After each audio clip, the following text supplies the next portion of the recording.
Welcome to InPsightRadio. I am your host, Danielle Egnew, and you are a fly on the wall to everywhere. Holy moly, we have blown through May. Where did May go? I don't know. Man, it blew past in the rearview mirror.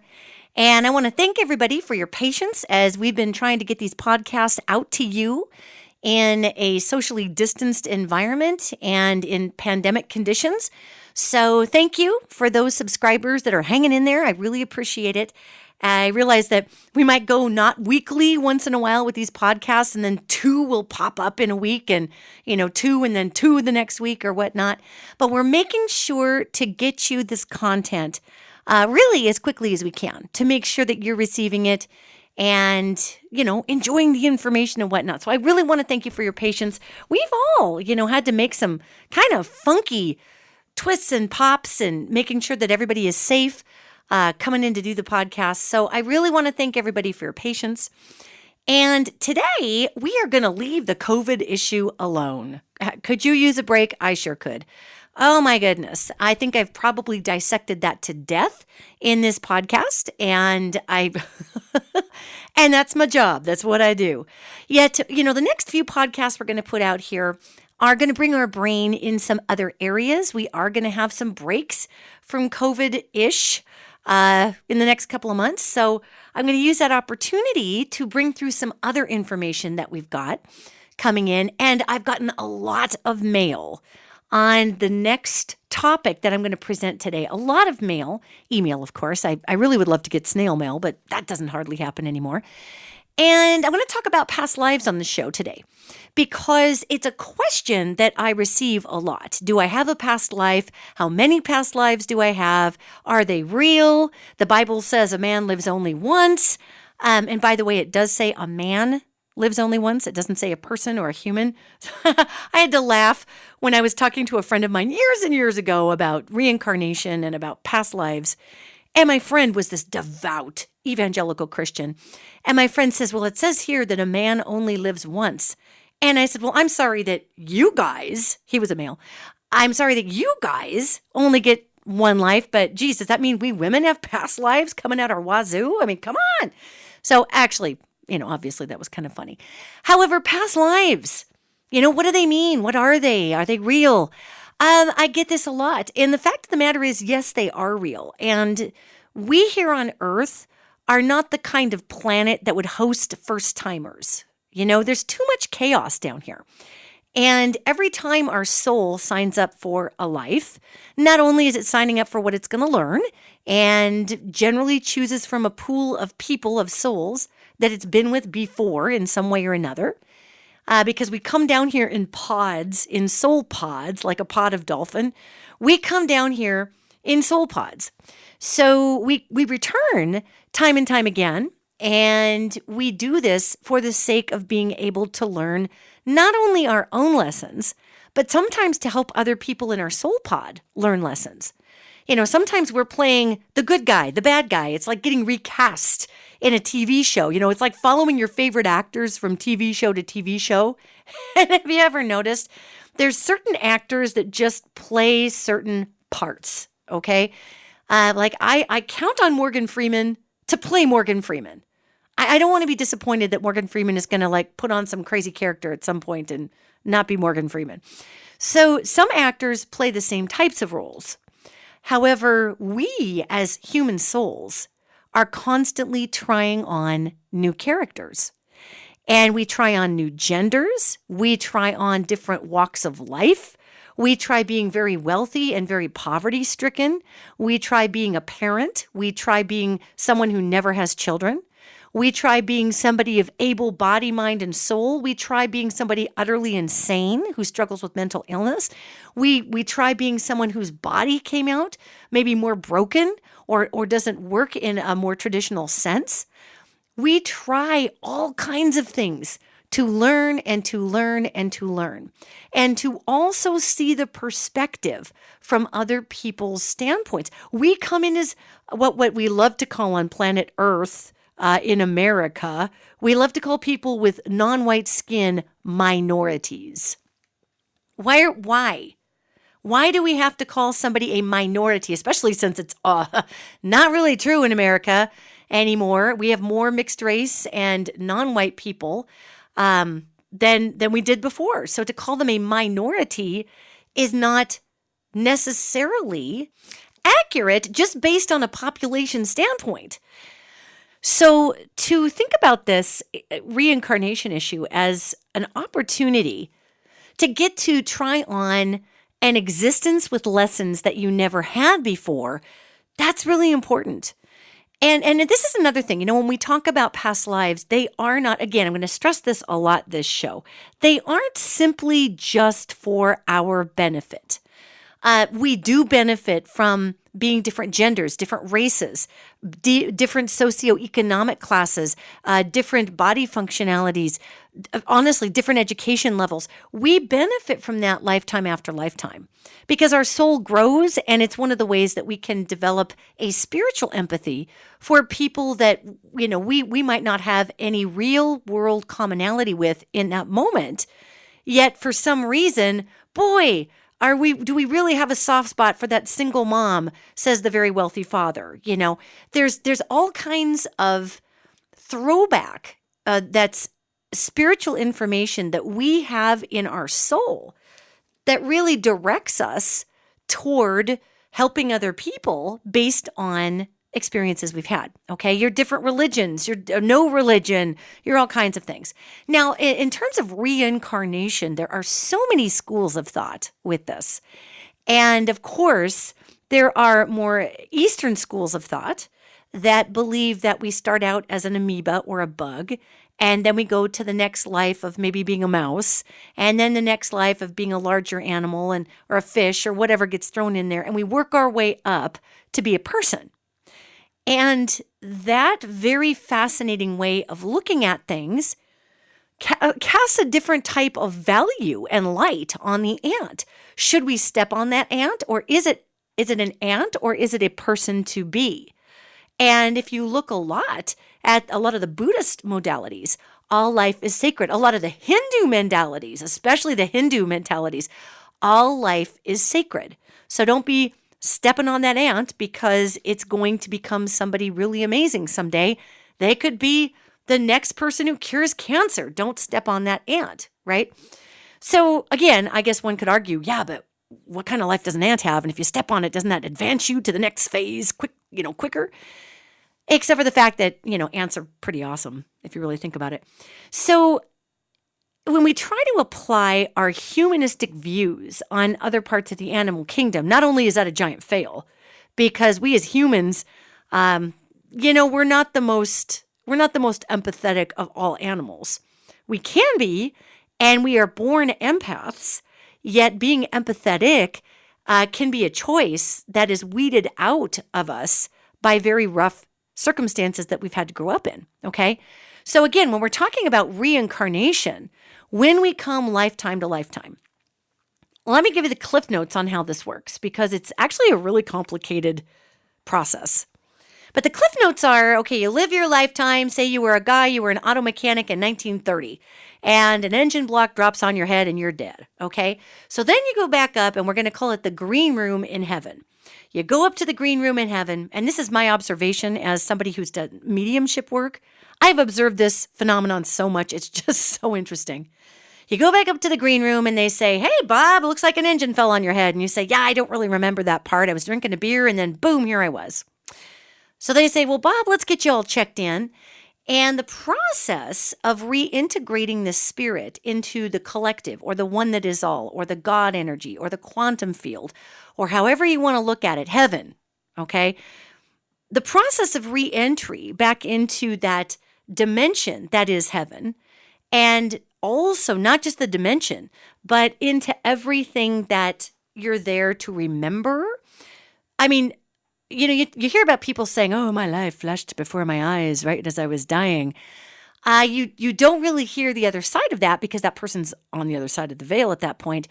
And you don't really hear them say, whoa, I got to the green room in heaven and all of my lives flooded before me like pages in a book, just flying past me like a 1930s vignette in a black and white movie. That's what happens. So we get over there And we literally are reminded of every single person we've ever been, plus Bob, the auto mechanic. And when we're in that space, that perfection dimension, I'll just call it heaven. When we get to the heaven green room, then we get to decide which etheric body we get to wear around up there. It's not like that quantum dimension. It's not like that God consciousness comes in and says, well, Bob, sorry to say, but you were that pot-bellied mechanic all your life, so get on that pot-belly suit, buddy. Saddle up for eternity. That's who you are with your sideburns and your bald head. That's not happening. When we get into that green room, we begin to relate with the sense of who we are as an eternal spirit. So we remember being Bob the mechanic. Automatically, Bob starts looking around for all the people who went before him, for all the people he remembered immediately in this lifetime. And then he sees his wife, Susie. There's Susie, who maybe was killed or died before Bob died. And he sees Susie and he recognizes Susie. And then while Bob is standing there, he realizes, wow, Susie's kind of all of a sudden wearing some funky Roman clothes, man.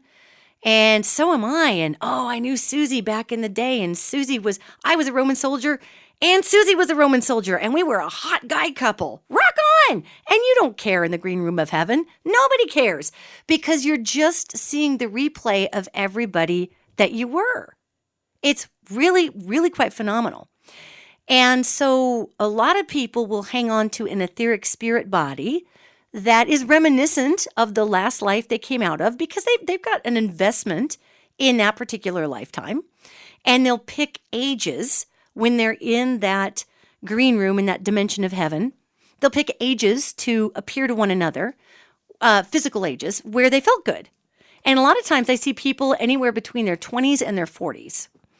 Once in a blue moon, somebody will come forward if it's a younger person in a session, and a younger person is coming forward to talk to their grandma or the grandpa, then that individual who's crossed over, Bob the mechanic, is going to come forward looking as an older person so I can describe that person with more accuracy to the individual who's sitting in front of me because they remember Bob as an old guy, okay?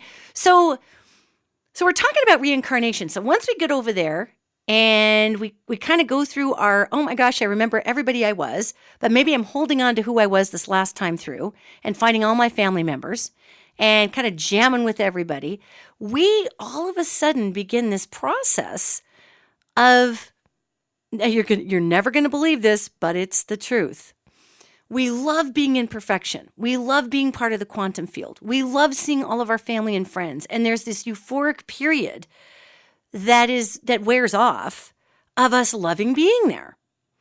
And then after a while, we kind of miss the theme park, this theme park called Earth, where, you have thrills and scares and you learn things. And we realize once we're in that quantum heaven dimension, we realize that we have a profound effect on the reality fabric of the planet of Earth, a profound effect. And after we've been up there in the green room for a while in heaven, hanging out with all our besties and meeting Prince and talking to David Bowie about what it was like to be Ziggy Stardust, after a while, we're like, oh man, I really kind of miss making a difference. So then once as a soul, we start to hit this place in the ethers. And let me tell you, that place that we hit, that could take 10 minutes, that could take 5 minutes, that could take 400 years. I mean, it's really up to us when we get on the other side, when the heck we want to resaddle back into the theme park called Earth. That's really up to us.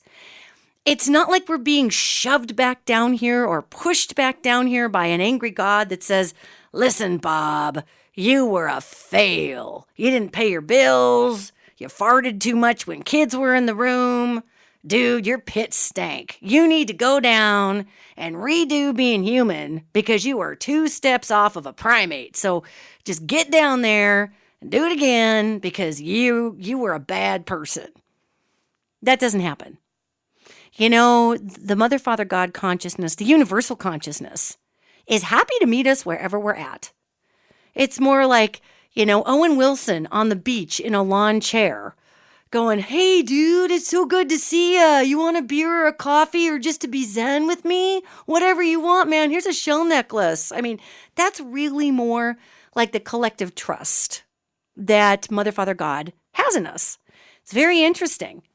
So, there's Mother God, Octavia Spencer, sitting in a long chair saying, are you going to stand there all day or are you going to come over here and have a good conversation with me about what you thought you were doing that last life? I want to know because I'm so happy to have you here. I can't even see straight. I mean, really, this is the Mother, Father, God aspect.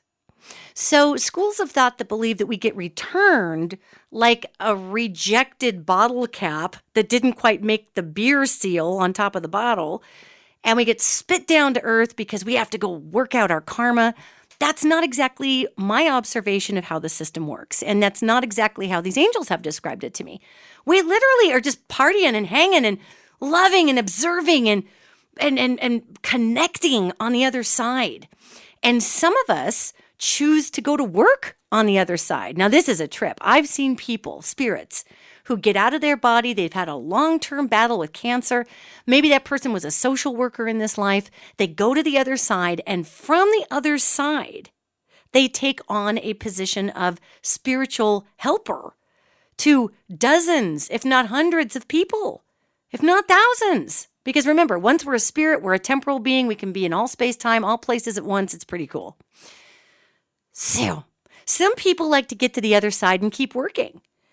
People who are empaths have this massive desire to continue to heal the world, even after they're in that beautiful heaven space. And I know you empaths are probably hearing me going, I am not going to heal everybody. Once I get to the all-you-can-eat party barge, I am cashing it in, and I'm putting on my muumuu, and I'm putting my feet up, and I'm going to play my ukulele. And that is awesome. And if that's your choice, you go for it. Yet many healers, gang, we're healers because that's our design. We like to help people. So a lot of people will go over to the other side where these beings who are profound healers and profound empaths have an ability to look into the hearts and spirits of people here on earth, and they can't do anything to us. They can't suggest anything to us. Angels will whisper to us really interesting messages because we're hardwired to them. However, what these beings can do on the other side are they can send emotional value or emotional energy through the veil, through the ethers to people. And I see this with oftentimes with people who are in social services or counselors, people who get over there and they want to still help youth. And then they realize, oh my God, I'm not stuck in a body. I'm not stuck by regulation. I can go and fill these young people who are 2 seconds from killing themselves because their parents have never given them strength and love and an identity. And I can fill them with bursts of love right at a critical moment, right when they want to take their life, right when they want to leave this planet. I can fill them with love. Yeah, okay then. So you don't have to go to work on the other side. Yet when we do, if we do go to work on the other side, it's because it's something we want to do. So this is really, really, really, really difficult for people to recognize. And the reason I'm going so far into depth here is because a lot of people think that past lives are just this recycling bin that we get stuffed into because we screwed up the last lifetime, so we have to come back again. And I hear people say this all the time. They'll say things like, well, I better get it right this time or I'll have to come back to this place. And I just laugh. And I think to myself, you just wait till you hit the green room and you give yourself 5 or 10 minutes or 100 years and you'll be like, oh, I miss Disneyland. I want to binge watch Friends again and eat potato chips with salt and vinegar flavoring. I mean, I'm telling you, you don't believe me right now because right now, we have that cosmic experience. Most of us have that cosmic experience of perfection just wiped from us. Many of us are remembering that cosmic experience of perfection. And we're looking at this world where, I'm not going to get into the news on this podcast, but heinous things are happening all over the place. And heinous things are going to keep going and keep going for a while here in our news cycles. And we look around and we think, why the hell would I ever come back here? Well, I'll tell you why.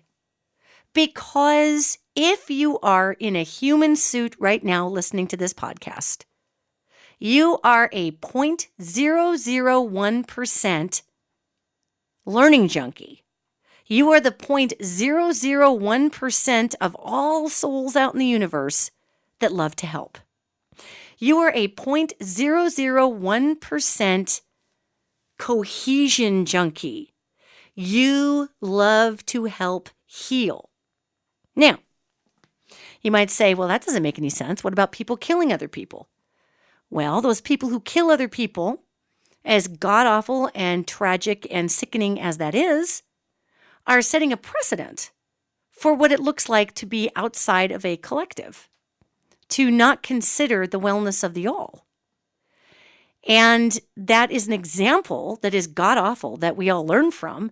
And some people do and some people don't. And that's another thing, as far as what's happening down here on Earth, this is a giant recycling bin. Not only are we learning our own lessons, not only are some people playing the quote villains while other people play the quote heroes, yet while this is all going on and we are learning our individualized lessons and we have made the choice to come back here and we have chosen your parents, yes, you did. Yes, you did. You did too. You chose your parents. And I've had people who have been the victims of horrific abuse at the hands of their parents say, how can you tell me that I chose this?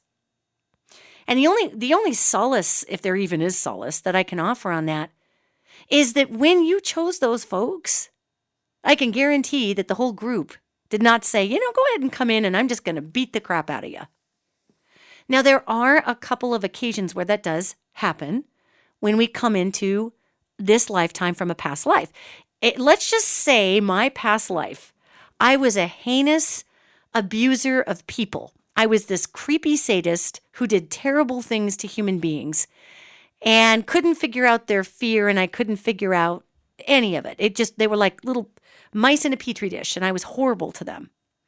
Well, it is likely when I get to the other side and I encounter all those beings, and it's really interesting because that's the kind of person that don't we think they go to hell, right? That person's going to go to hell. By God, they're a bad person.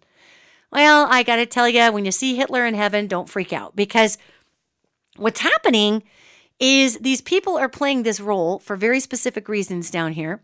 You get to the other side, and here's all these children that you victimized and these people. And all of a sudden, when you're out of your human body and you're a spirit, you're realizing, wow, was I broken? I was broken in a million pieces and I became a monster. And this spirit being says to all these beings that they've abused, they're like, I just need to embrace you and love you. I am so sorry. I was like a robot whose brain had been bashed in and I was malfunctioning on every important level. And generally speaking, the person who was treated poorly by that person says, oh man, I kind of knew that, but it was kind of rough, but I hear you and I'm so glad you feel better. And that's the way it goes on the other side. Now, that person who did all those crappy things, like say I was this crazy sadist, may say in that particular instance, you know what? I just feel really badly about this. I tell you what, next time you come in and you can be the person who's the position in power and you can abuse me, okay? Because I really think I should probably feel what that felt like. And just to create cosmic balance, you come do it. And that a person who was abused might look at that individual and say, I don't want to be that person. Or maybe that person says, oh, all right, well, if you think I could play a villain like that, I guess I could give it a shot. I mean, I suppose I could learn about being a sociopath and self-loathing after I treat somebody that poorly and all the fear that comes with being an abuser. Okay, I suppose I could try that on. And I mean, literally, we have no ability to understand the types of spiritual and emotional reconciliation that happen with all of our experiences on the other side. And I am no way making light of anyone's abuse. There's types of abuse in this world that I cannot even read about because I will go throw up. I just can't do it. And maybe I'm a weak, lousy person that I can't do that. Yet, all I'm simply conveying to you in these very, very broad brushstroke examples is that who you are today is not really who you're going to be next lifetime. Who you are today is someone who is learning 1,000% what it means to learn your lessons today. So don't sit them out. Don't sit these lessons out. And a lot of times when bad things happen to very good people, I hear this mantra around past lives saying, well, I must have done something really terrible in my last life. That's not always true. You might have been a really, really wealthy person who had a very cushy life. And maybe you just wanted to see what it felt like to not be that person. So before we go shaking our fist at God or the universe or any other person, have the acknowledgement in your psyche that on some level to some degree, for some higher good, you chose this existence. And, Mother, Father, God kind of co-creates that decision, because we think when we die that we all want to come back as president of the United States. We think we all want to come back as we all were Nefertiti, right? We all were Jesus Christ. We all were these very famous people, Napoleon and blah. Let me tell you something. I have not run across that many people who were actually very famous people before. I mean, I think maybe 3 or 4 in the 15, 16 years I've been doing this were people that I somewhere had heard of. And the rest of us are living lives and contributing to our planet. And as I said before, the planet Earth is a recycling bin.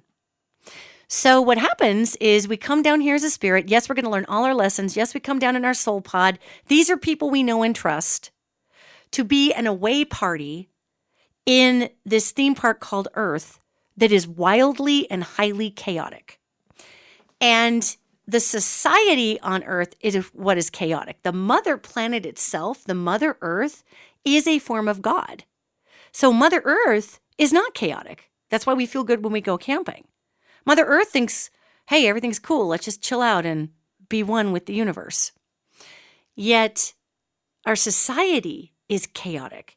And it's chaotic because we have billions of people playing out scripts that overlap with one another and in these soul pods that have a purpose to move the evolution spiritually of the entire race of human beings, to move the pin forward 1 or 2 notches in each generation, maybe 3 or 4 if we really do it right, so that the generation that comes after us evolves past the mistakes we made.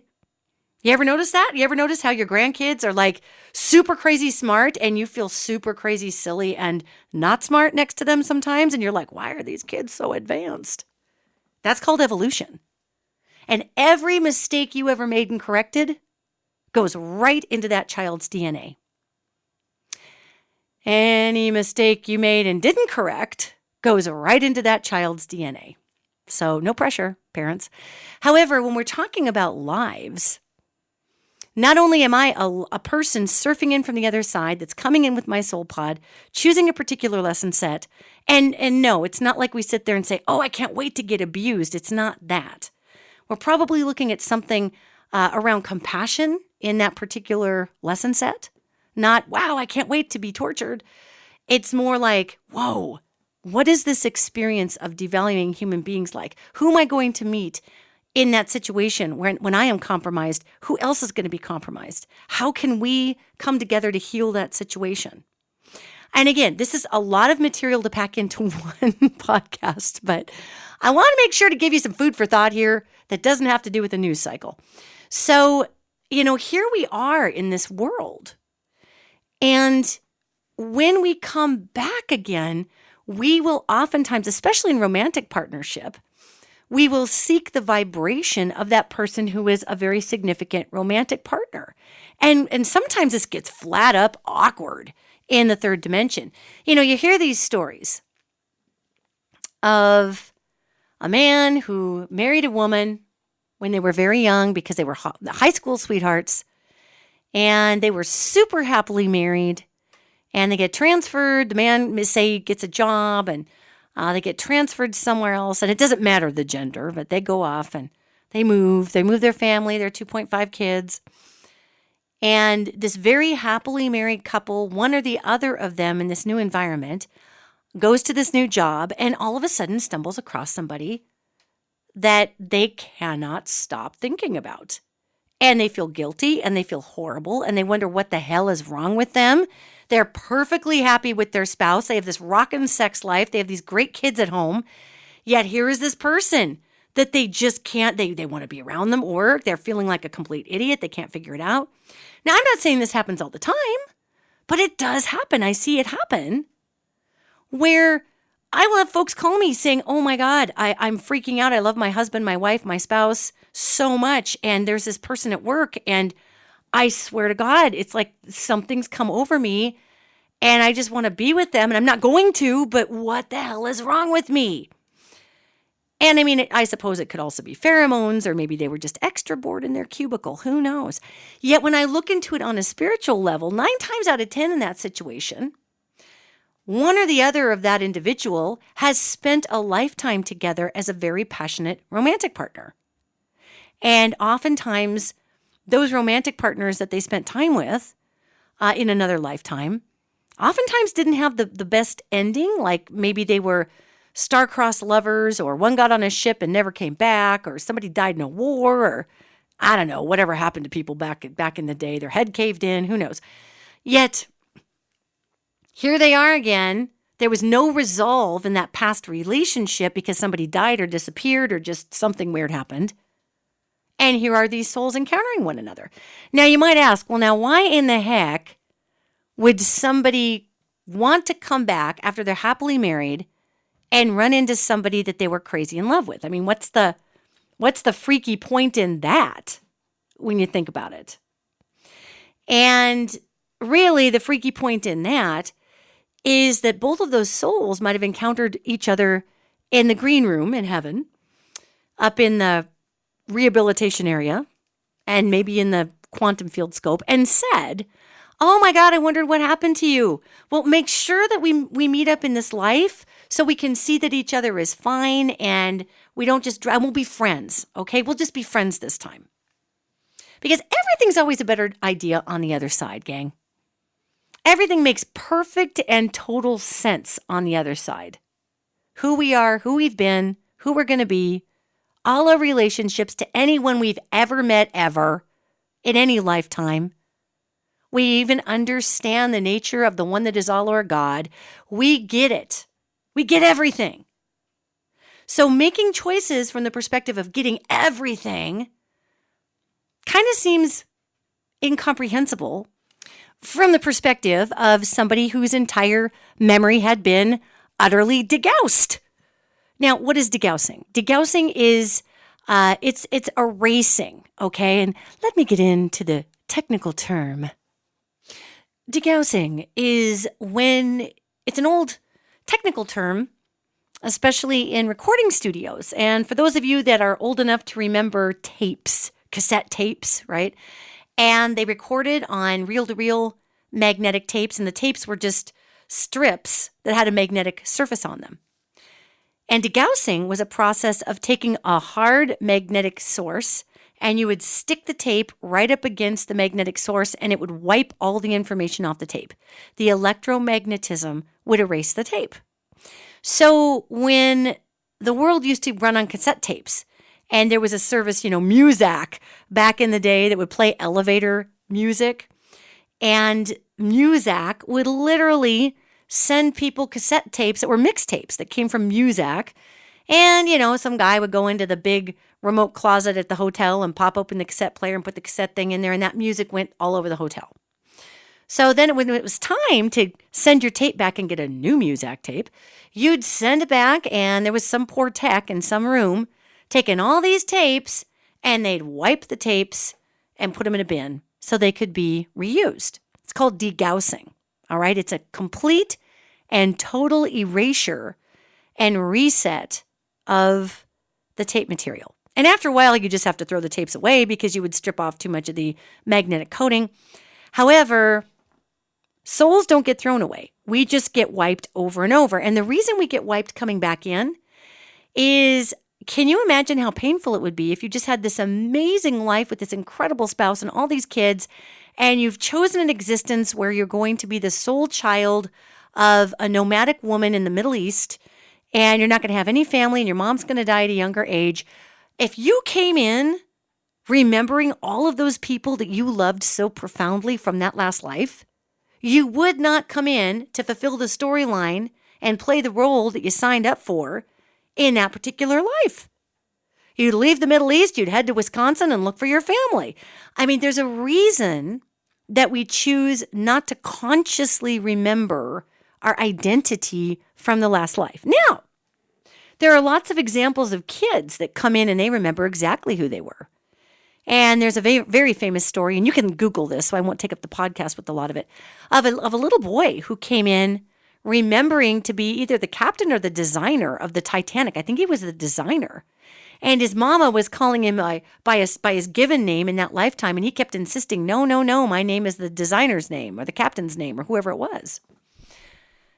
And this child was so remembered who he was as that toddler person that he couldn't click into this new identity. And he would draw pictures of the Titanic, and I mean, as a little tiny kid. So there are children that come in and remember.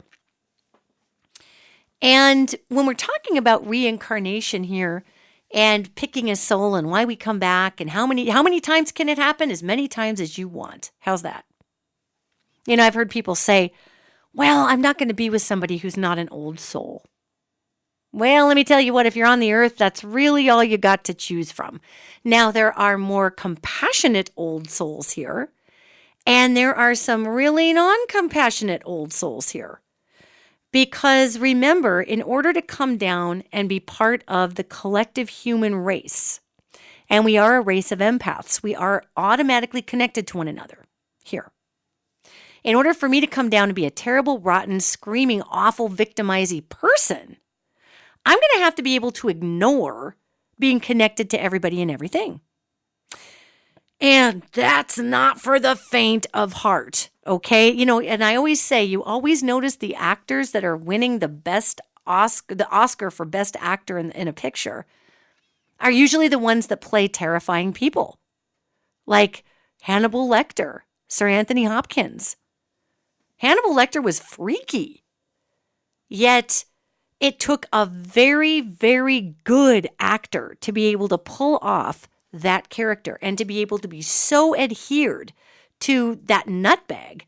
So if somebody comes in just because they're an awful, victimizing, frightening human being, that does not make them a young soul. They could be a very, very old soul, and we needed a lot of skill for them to stay in that god-awful role the entire time. You know, Adolf Hitler is a perfect example. Old soul, super psychic soul, Adolf Hitler, very artistic. And he had to be able to come in and hold the line on that character and never waver, never flux. He was Jewish, watch Jewish people be killed, never ever turn his back on his script because of how that changed the world. And then we look at all the millions of people and the millions of Jewish people and other people that were killed in the concentration camps, and the part that they played in that massive script for history. So not only are we learning our own lessons, we are teaching history lessons. We are making history so that the future can learn. And, you know, going back to being a multidimensional place, you know, Earth has ley lines and vortexes all over it. So Earth is constantly sucking through, in like a Hoover vacuum, energies from other multiverses. We like to call these energy portholes vortexes. The Bermuda Triangle. There's triangles all over this planet that have bizarre phenomenon that are happening in them. Space-time folds, all of it. So we're not just getting airplanes from 1947 sucked through a time hole here. We are also on the planet Earth, subject to all of the energy that's coming in like smoke down an exhaust pipe from other multiverses.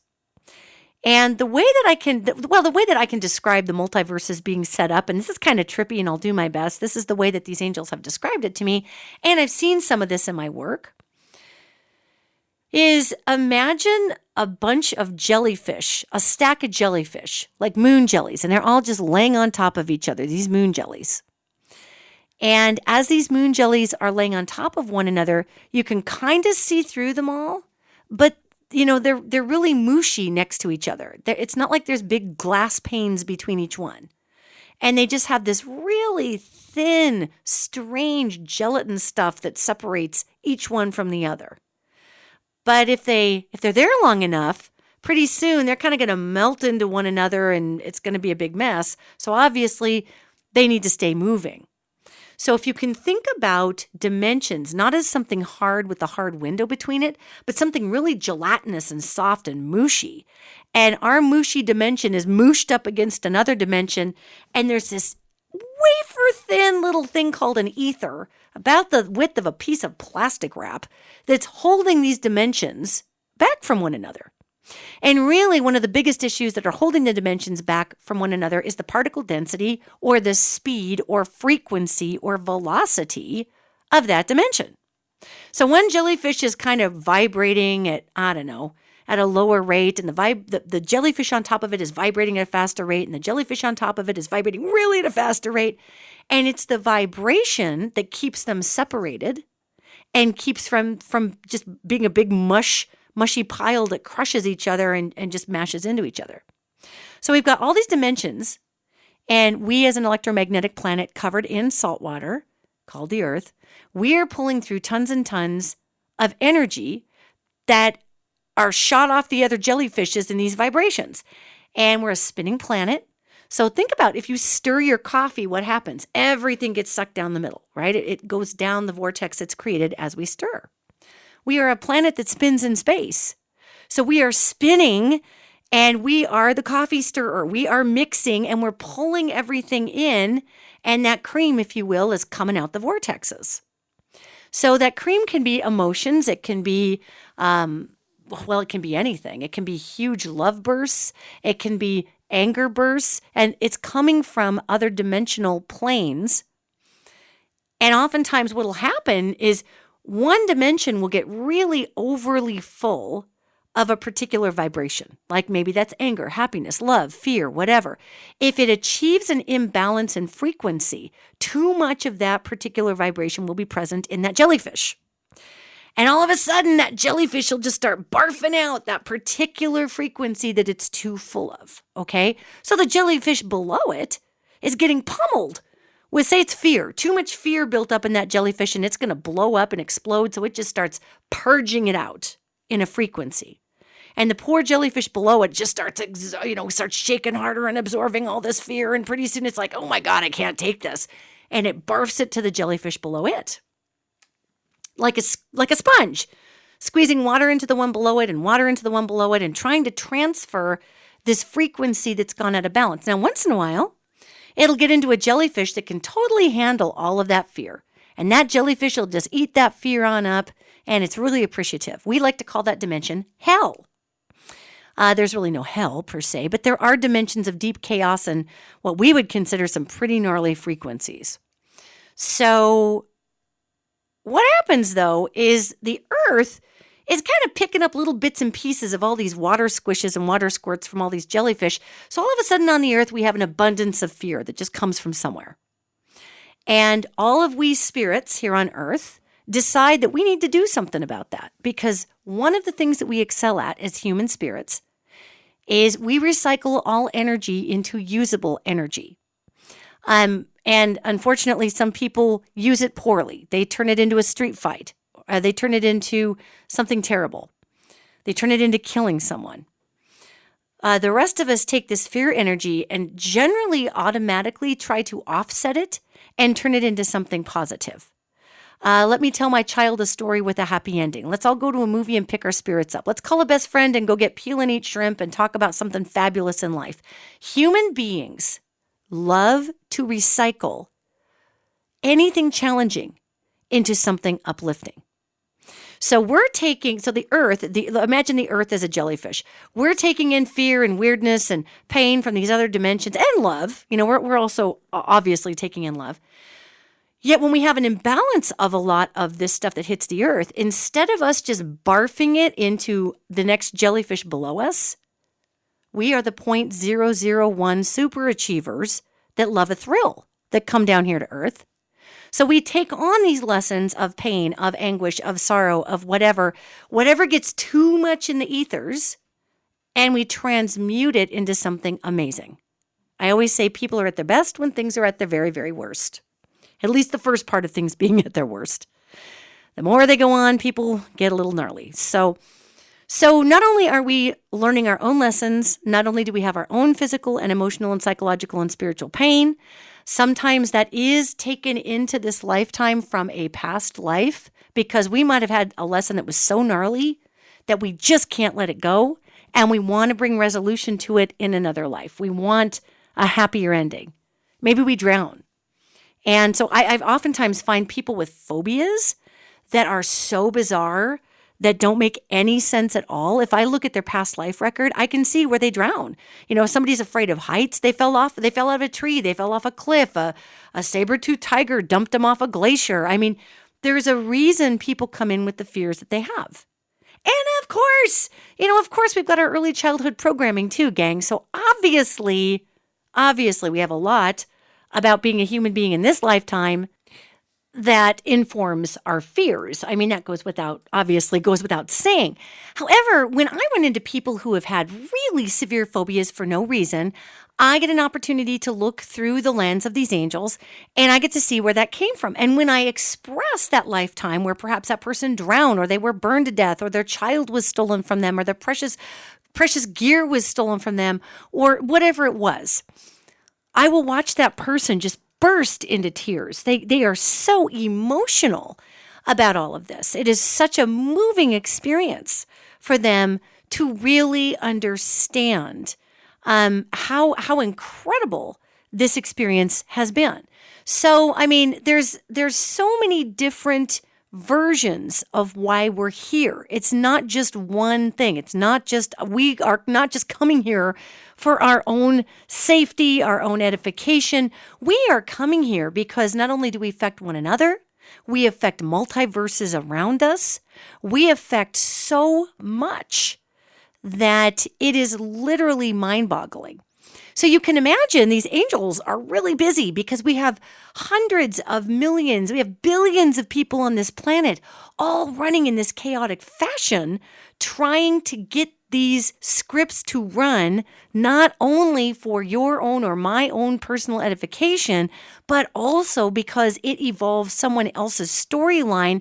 And because we're all connected to the quantum field, you might be evolving somebody's storyline that you never ever met in a complete other part of the world. One person in this incarnation affects so many other people. The death of one person affects so many other people. And when I talk about quantum entanglement, which is two particles that are entangled or locked onto one another, and as one moves 2 inches up, the other moves 2 inches up, and they're right next to each other. Sometimes they're not right next to each other. You could be quantumly entangled with somebody's life path that's in Australia. You have no idea why your lessons are making a difference to you, but they are absolutely making a difference to that other person. Okay? So, and they've never even met you. So when we talk about past lives, you can come back as many times as you want. I can't stress that enough. And there are many reasons we come back. And no, we don't get to see absolutely everything from our last lifetimes. When we're here, we get spiritually degaused. We get the old memory wipe. We get the old Men in Black pen in the eyeball, flashlight. So we don't remember what it was that we left. Otherwise, it is our nature to seek that which we love. And, and it's sad because one thing I want to mention about past lives is that sometimes people get lost in them. And meaning that maybe this lifetime just flat sucks. Okay? Maybe this lifetime is a goddamn bummer. And we talk about past lives, and maybe in another lifetime, say a very lonely person in this lifetime is seeking a mate. They're sure that mate is out there. They've had dreams about this person. They talk about this person. I've done readings for folks where the person they're dreaming about was someone from their past. Like their soul is remembering and looking for this person in this particular lifetime. Now, this gets tough because if we don't evolve past our last lifetimes, or we keep reaching backwards thinking that that's going to be better, then we're not learning what we're here to learn, and we're not becoming the person who's actually stronger this lifetime. I mean, I know someone personally. Let me give you an example of this. I know someone personally who was a very famous historical figure who was royalty in a past life. And that individual in this life has a lot of hangups because of being that individual who was very historic and a member of royalty. And in this lifetime, that individual was born into a very emotionally abusive family where they were treated less than a person. And whereas in the past life, they were royalty. So they had all the money they could wish for, and they were exalted as a human being. In this life, they've been treated as a second-class citizen from the get-go and have had absolutely no money and have come away in this lifetime with severe money issues, not understanding what the heck it's about. And so, it's not always the glory days to look back on a past life and say, oh, well, I was this very royal person who had everybody doing my beck and call. And actually, in the history of that royal person had a pretty tragic history, had a sad history. So when I look at that individual that I'm talking about and I say, okay, so you were this very famous royal person who had a sad history, and you chose in this life to come in and understand what it is to live in the trenches of not only the common people, but how to lift yourself up in esteem, not because of a title, not because of a position, not because of because people have to like you because you're royalty. You came here to develop big swaths of character and to teach other people that they too can be the royalty in their own lives and in their own situations. And I don't mean, being worshipped, yet having that esteem. Think about what we call royalty. Your Highness. Hi, you are high. You are higher than I am, Your Highness. We are all high of spirit. We are all high of mind. And it's very important to remember when we're talking about past lives and reincarnations and who we've been. You might have been Cleopatra, okay? You might have been freaking Cleopatra, sleeping with everything that walks, having every gorgeous piece of food brought to you, having your grapes peeled, having your feet massaged. You may have been Cleopatra. But if you're Joan Carhart in this life, who's a comedy character of mine, if you're wondering who Joan Carhart is. If you're Joan Carhart and, you're working at the Budweiser plant and, you're just doing the best you can and the high point in your life is your bowling league, see? If you're this person, then it doesn't freaking matter if you were Cleopatra. Be Joan Carhart. Go to your bowling league. Drink your Budweiser. You are here to learn who you are now. You are here to learn from your experiences. And quite frankly, it's not just about you or me. We are all playing these roles that we're playing right now, quantumly entangled with another being out there somewhere. It might be our partner. It might be somebody we've never met. I don't even mean romantically. I mean alchemically. We are balancing like a scale. We're balancing each other out on this planet through experiences. We're recycling all this weirdo energy that's coming in from other dimensions. We are dealing with multiverse issues. We are not just here for ourselves. And the part that I get a little sticky about and sound like a grumpy old lady about with past lives is when people just want to live on who they were. Engage your freaking life right now, okay? You're not Nefertiti anymore. You're not Napoleon anymore, okay? It doesn't matter who you were. It matters who that person informs who you are now. I'm going to say that again. It matters that all the other beings who you've been informs the person that you are now. They're all trying to teach Joan Carhart what it is to be a better person, okay? They're all feeding you and informing you and who you are now. I don't care if you're the poorest person. I don't care if you're the richest person. It doesn't matter if you've, well, of course it matters. Yet if you're someone who's incurred a tremendous amount of abuse or somebody who's never had abuse, whomever you are now is the most informed you are ever going to be as a being, ever. I don't care how many lifetimes you've had before this. So the reason I don't talk about past lives as much is because I have known people that get so lost in their past lives, their present life is an effing train wreck. It's embarrassing. It's awful. I mean, people are so busy living in the fantasy world of being a former princess or prince. And it is a fantasy world at this point because that's not the timeline they're currently existing in. And I've had some of these folks who literally, they have garbage piling up in their house. They have cat boxes that are overflowing. They haven't bathed in weeks. I'm not kidding. I've known a couple of these people. And you're going in to do a reading, or back in the day when I used to go to people's houses, which I don't anymore. It was a different world back then. And you'd walk in and just be knocked out. And of course, I have psychologist friends that would say, well, there's a million mental illnesses that will play into that behavior. I get that. Yet what I'm talking about is that person was literally so stuck in being a fabulous person in another lifetime that they couldn't deal with the abuse that they incurred from their father in this lifetime. So they just detached, lived in the delusion of being Nefertiti or whatever it was, and they just did not connect with this lifetime. Now, they're going to learn from that, and people around them are going to learn from that. Their neighbors are going to learn from that they need to go knock on the door and say, empty your damn cat box. Oh my God. So what I'm saying here is it's wonderful to know who we've been. It's helpful in informing us towards some of our isms that we currently carry or why we might handle certain things in a certain way now. We are beings that come in from other planets. They call them starseeds. Yet we can have past lives on other planets. You might be part of a colony of folks who were in the Pleiades. And that's a civilization millions of years older than we are.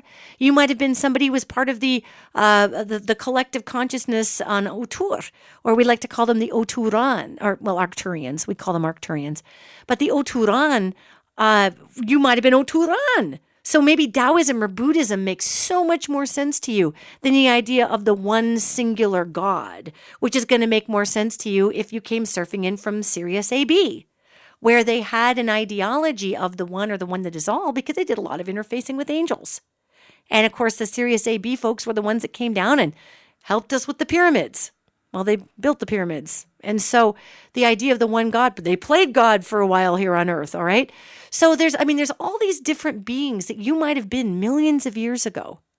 Because remember, if you're on the planet Earth right now, you're that 0.001% adrenaline junkie that's here to help.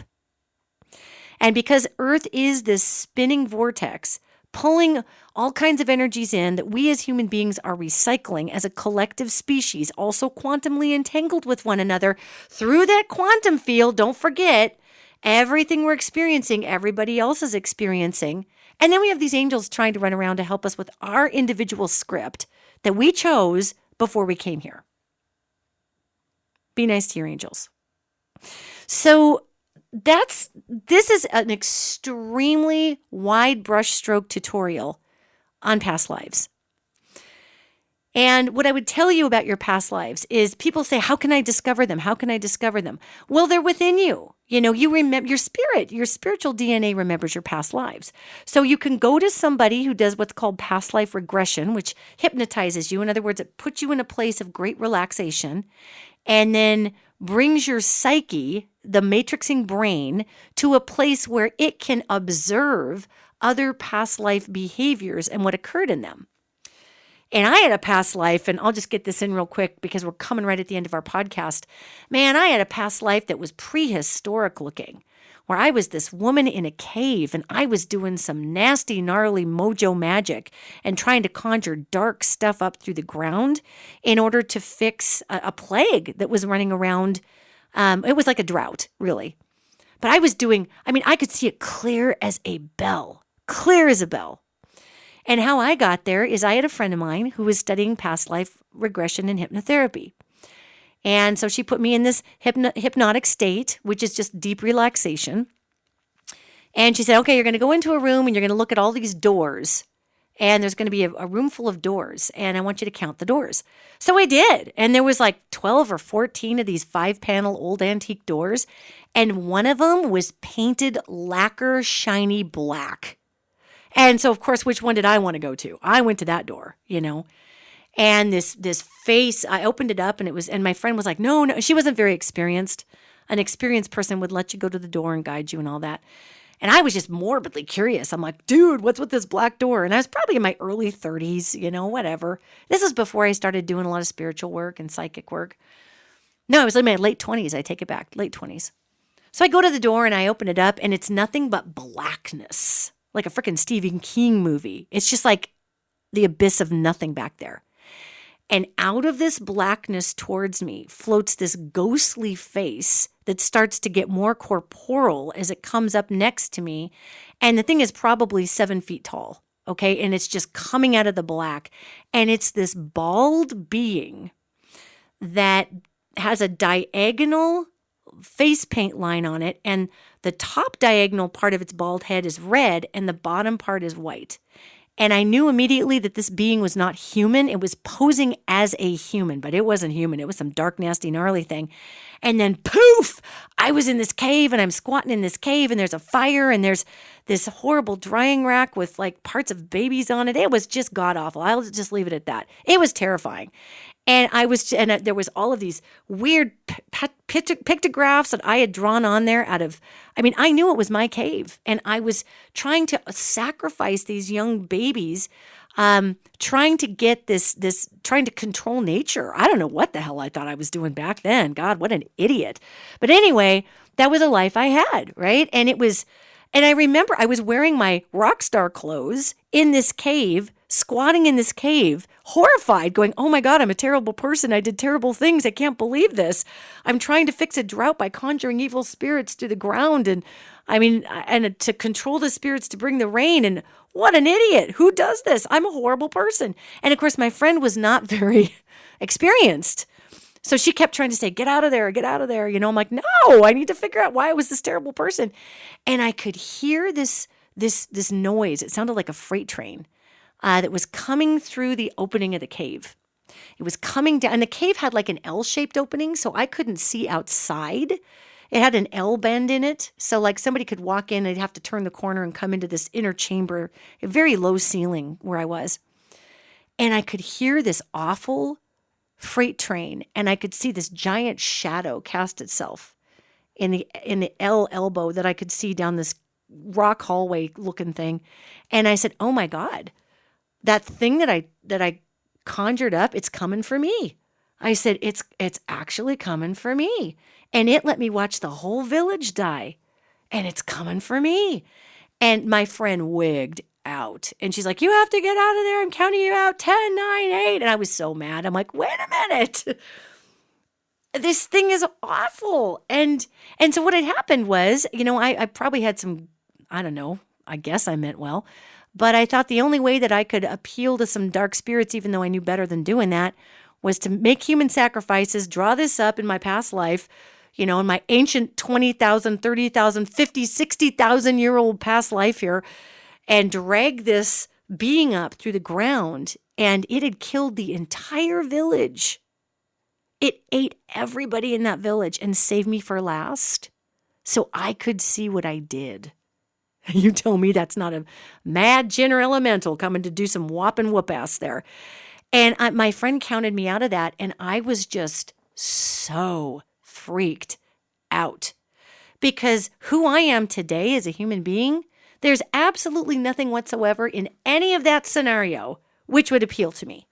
Not the dark arts, not human sacrifice, not thinking I can control nature. I am well and truly aware of the fact that none of this power belongs to me. It comes through me. It's not power, but these abilities, they don't belong to me. They come through me. And I understand my role as a human being in them. And I understand that I am no more special than anybody else. And anybody can do what I do. It's just a matter of getting into your zone. And so to have been that person that fell on the sword of their own hubris, and it was old. It was prehistoric. We're talking 30 or 40,000 years ago. To be this person that thought they could control nature through violent means, I mean, I honest to God don't know what I was thinking. That was insane. So all I'm saying is not every life we're a saint. We may be a real creeper in another lifetime. And I remember praying after I had that dream. I was apologizing to God and anybody who'd listen. I'm like, oh my God, I was a terrible human being. What was wrong with me? And the one thing I could remember about squatting in that cave, even though I was completely dressed like a modern person squatting in that cave, but I could recall everything. The one thing I could remember was that I, honest to God, this was some last-ditch effort that I was making because the whole village had depended on me for some reason. And I obviously couldn't affect nature. And I had heard from some old medicine witch thing, I don't even know, witch doctor kind of, woo-woo person, that this might be possible. So this was some crazy, crazy last-ditch thing. And I can tell you I was the member of a Mesa tribe of ancient native peoples. So that would be like Arizona, New Mexico, Mexico, somewhere even, I was living way up on a mesa and could look out. So, again, now you're probably all never going to listen to another podcast as long as you live that I do. But that's just an example. I wanted to share that with you because sometimes our past lives are nothing like us. But I can tell you, I have a severe aversion to believing that we can cast spells that bring change, or that a human sacrifice would mean anything, or that we can control spirits. It's like, I just want to say, just don't, okay? I don't know how to tell you this, and I don't know how I know, but I just know. Well, now I know how I know, because I tried it, and it was a major disaster. So, when you're going to go into your past lives, if you are going to go through a regression or have somebody help you understand them, I'm not saying you're going to have a effed up one like I do, like my big creepy black door. Adrenaline junkie. Oh, let's go look at the black door. Yeah, that's cool. Idiot. Wow. So, I think about this and I think if you're going to go examine your past lives, just remember that whatever you learned from them, you are recycling into the biggest, strongest, most incredible version of you that's ever going to be. Okay. And that is super powerful. So it doesn't matter who you are. Who you were. What matters is who you are and how you use all of that past life information. And it's so okay to go find it out and have fun with it and be like, wow. We jump on Ancestry.com to find out who our great uncle is. So I get people wanting to know about past lives. I get it. Just recognize that who you are today is the most precious thing. And that the power that comes through your mind, your body, your spirit, all of your abilities come through you. And that you have an opportunity to use these abilities for the goodness of the entire world and multiverses stacked up against ours. And this life, yes, is about you, yet it's so much about other things and it's so much not about you at the same time. And that is the beauty of the importance of being human, is that we don't only occupy our own body, but we occupy space-time in multiverses. And we occupy pieces of other people's hearts. And we're characters in their story. So don't give up, okay? Don't give up. Don't give up on this world. Don't give up on yourself. I know there's a lot of crappity, horrible, unmentionable things happening on the earth right now. And just know that we have the power to change that. Use every bit of wisdom of who you've ever been. You may not even know that wisdom, but draw on all of those people you've ever been to find the courage to bring the greatest attributes that you have at this time into this plane of existence. And we will watch the world change. All right, everybody, you go have a wonderful, thoughtful rest of your day, and I will see you next podcast.